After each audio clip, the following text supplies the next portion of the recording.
Hey everybody, we realized that this past week was 100 days of living here on the farm. We're here in the barn, of course, with a few tractors behind us, the planters back there, and we finished up planting about a week and a half ago, and so things are kind of calmed down.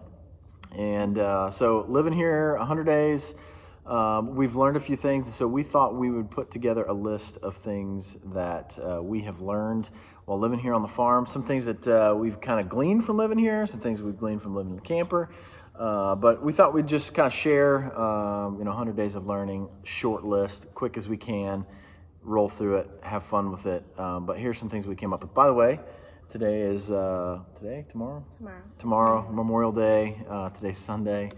And I just want to say thank you to those who have served or are serving. And just thank you for all you do for us, for our country, for our freedom. Thank you, thank you, thank you. All right, Tiff's going to start us off with the first thing that we came up with on the list of things to be that we've learned in the last 100 days. Okay, so the first thing that we have learned is that YouTube is essential. YouTube has taught us so many things about how to live in the RV successfully. So that is the first thing. Yes. Thankful for YouTube. Yes. All of those other people out there that are like professional people living in campers, RVers. if that's even a term, thank you for putting videos on that help dumb people like us. Thing number 2 is... Inexperienced. We're not dumb. We're just inexperienced. Becoming more experienced. Well, at day 1 we were inexperienced. Now we're professionals. We're getting there. We put in some time.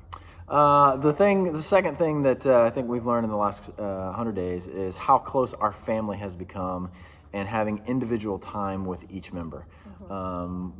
We've spent a lot of time in tractor cabs and semis, out and about, and it's been great. You know, as a pastor. There was a lot of time I was doing things without my family, and there have been some really, really, really, really, really valuable times that we have had while here on the farm in the last 100 days. So it's been awesome. Okay, the next one is learning to live on less. So that really means space. Space is very limited in an RV. Yes, a lot of our things are in storage, but we ended up selling and getting rid of a lot of things that we had. And so living on less can mean less food in the house. So going grocery shopping a little more than once every 2 weeks. Living on less as far as less silverware, fewer plates. So you live on less. You live on less. We live a lot more on less. How about that? Yeah, we live a lot more on less. All right. The fourth thing that I think that we have learned in the last 100 days is seeing work being done physically. It's awesome to be able to be working a piece of ground and see ground look one way in front of you and look completely different behind you. And there's something gratifying about seeing things happen. Like, you know, you're not doing it, the tractor's doing it, the implement's doing it, but seeing things happen in the moment. It's been very, very cool. Yeah. And kind of along with that is that Paul and I have kind of realized this just throughout our lives. I worked in a greenhouse for several years and have always loved plants. And he, of course, worked at the farm here and there, but we've really found that planting has become a passion and is a passion for all 4 of us. We just absolutely love that planting, and in multiple ways. It's been really fun. Here you plant physical seeds. In ministry, you plant spiritual seeds that you really, sometimes you never get to see them grow. And here you plant them and you can actually see things come up. So that's been cool. So yeah, planting is a passion. Number 6, what one can view as God's forsaken place, another can see as a paradise. There's a piece of property that we rent and farm, and the guy I work for, his name's Daryl. Daryl calls that particular farm.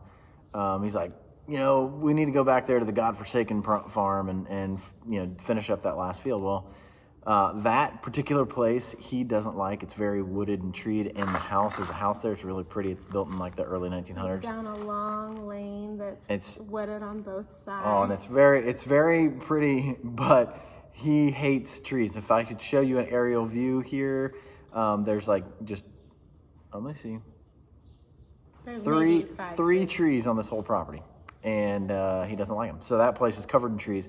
So we've learned that one man's view of what is good is our view, one man's view of what is not good is another man's view of, hey, we love this place. So, Paul, yeah. of course, sees hunting, deer. Oh my gosh, yeah. And I see peace and quiet and beauty. Hopefully, I'll make a video of me hunting this property, and it's amazing. So, all right, number 7. Okay, number 7. God places friends in your life that are family. And that one is so incredible. Just looking back and seeing God work over the course of Paul's life, over the course of my life and our life together, and how Daryl and Linda, from the first day I met them, however many years ago when we were just dating, and how they just love and accepted me, and how very quickly they became my family, and they are definitely like grandparents to Vaden and Truett. And then some other friends that we have close by. My best friend lives just 8 minutes down the road, and it's just really been incredible to see God planting the seeds all these years along the way, and how even though we are away from family, and that's hard, they have become our family over the course of the years, and it's been so awesome. We call just them, to spend time with we them. call those people family. Yeah. They're friends and family. They quickly merge together. So number 8 is the smallest place to sit can become peacefully welcoming. As you can see over Tiffany's shoulder there, that's a tractor I spent the majority of my time in this spring. And that, I want to say maybe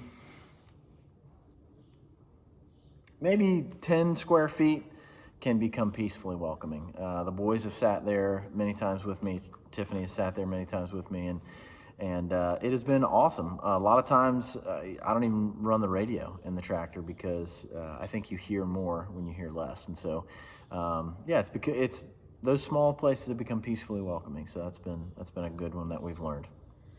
I'm gonna skip that one because we already kind of touched on that. Cool. But Which is a place for me to hunt. It's my passion.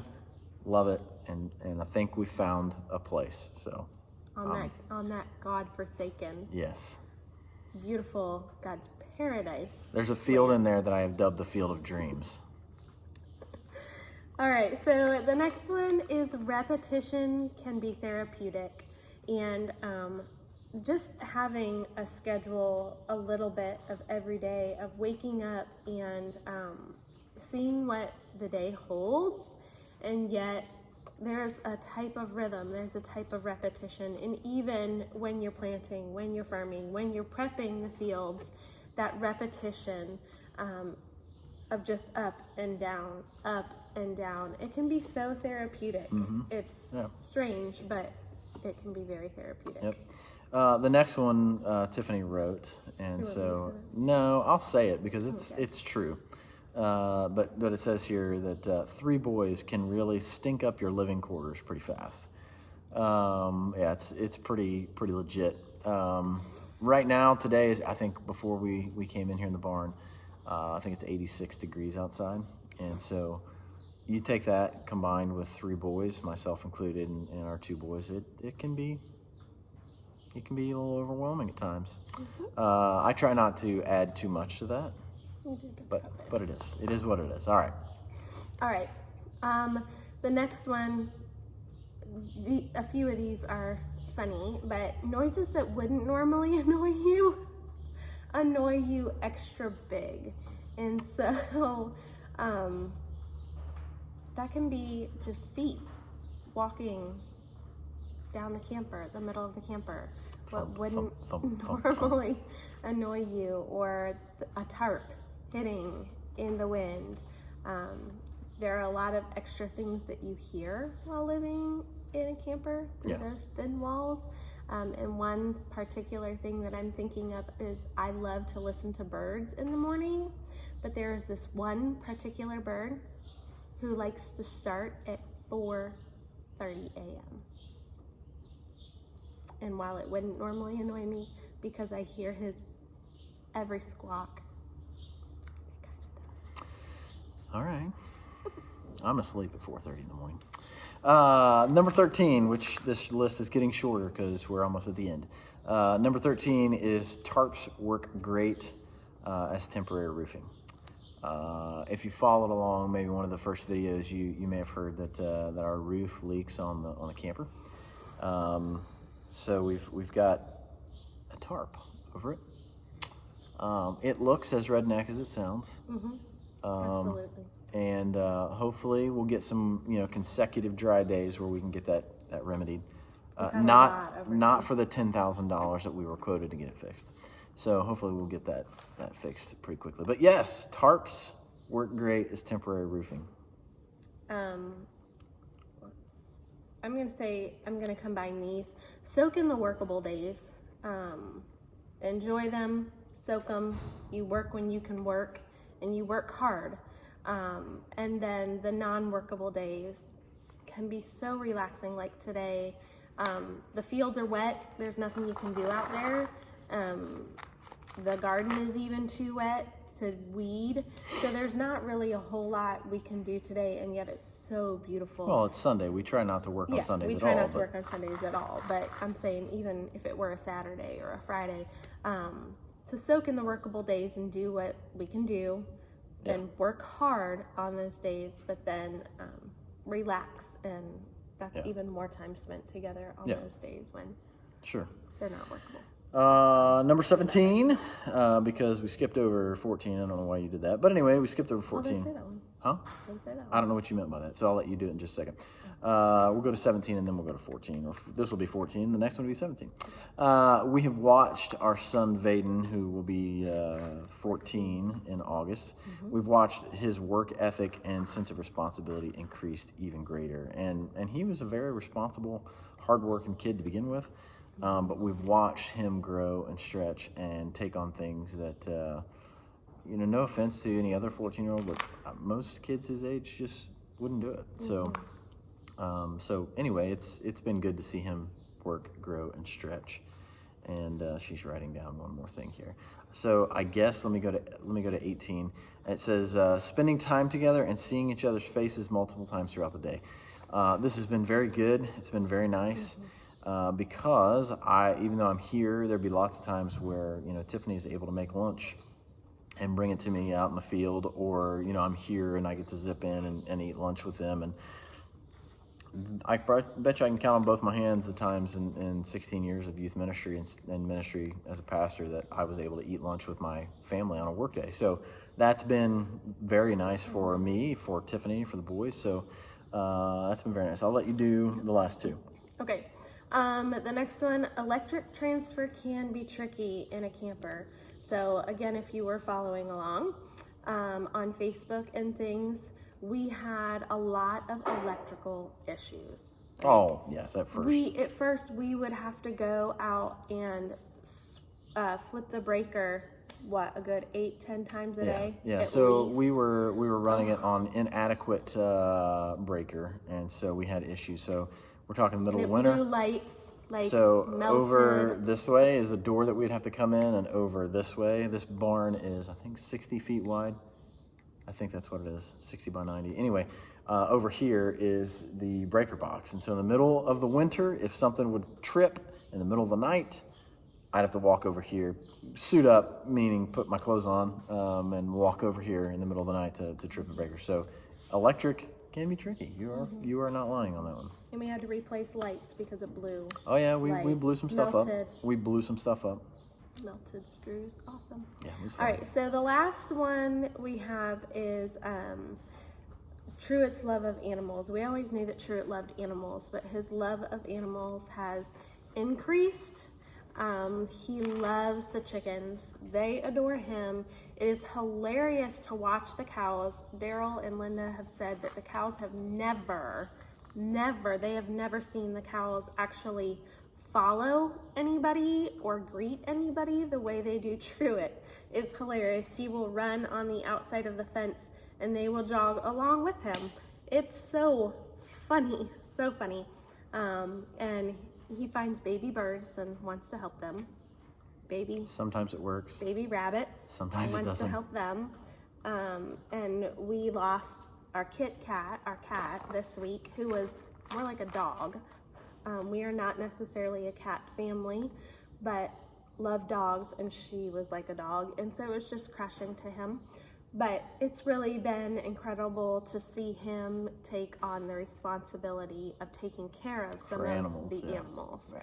So he's an animal lover. Yeah. So, I mean, that was a short list. I think that was 19 things that we came up with, and there's a lot. There's a lot of things that we have learned. I mean, the equipment that's here, the use of the space, the way that Daryl works and does things has been, interesting. The way that farming is done in the 21st century is it's different. I mean, things are progressing pretty cool, but there's a lot to learn. Most people just think, well, these farmers just throw seed in the ground and that's it. But there's a lot to do. And so anyway, that was 20 things ish. Well, I think the 20 is, although we knew this before, prayers really do carry you through in some of the hardest times. And there were nights where the pipes were frozen, the sewage lines were frozen. We didn't know what was going to happen in the morning. And some of you we would call on to pray with us and lay hands afar on the camper, on us. And so we just truly appreciate all of your love, all of your concern, all of your prayers. We've had a few people sending financial support to help build the account for Restoration Farm, and we're getting closer and closer every day to seeing that happen, and that's so cool. So thank you guys so much for all of your support and all of your prayers. They mean the world. Yep. And I guess I'll finish by saying that she said Restoration Farm. I encourage the last couple of videos, I've kind of put it in there just to check out restorationfarm.net. That really kind of is the underlying backstory of why we're doing what we're doing. And also, if there's anybody out there that could reach out, today is the 24th of May, 2020. But if anybody can reach out and help me out, I know that I've been told that getting a 501c3 set up is not hard. I can do it myself, but I'm a dummy but not dumb. I'm a dummy but not stupid. I don't want to do that by myself with the chance of leaving things out and screwing stuff up later. So if there's anybody out there that knows of somebody that can help us put together a 501c3 and do it the right way, for little to no cost, and help us get everything going through with the state and all that kind of stuff, that would be amazing. Just send me a message, whatnot. But I guess as we finish up, thank you for love, prayer, support. Keeping our family in mind. I guess a few things that you guys could help us pray for. There's just the groundwork of Restoration Farm. That's a big one. As much as we have talked about and lived in the camper, we really want a place to live that has solid floors and that doesn't freeze up in the wintertime. So a house. So that's calling on people that would help with that. Right now we're looking at different options, and so building even for the or Lord buying to give or us whatever. The wisdom and discernment as to which option is going to be best. Yeah.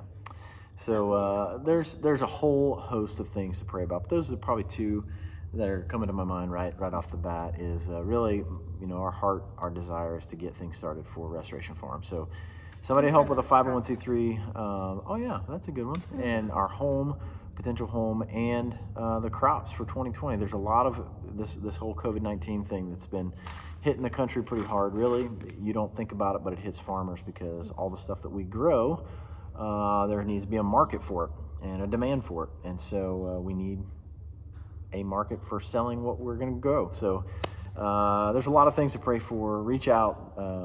We'll fill you in with other things if you really want to know. But like, subscribe to videos. That would be great. That'd be helpful for us. It keeps us wanting to make more.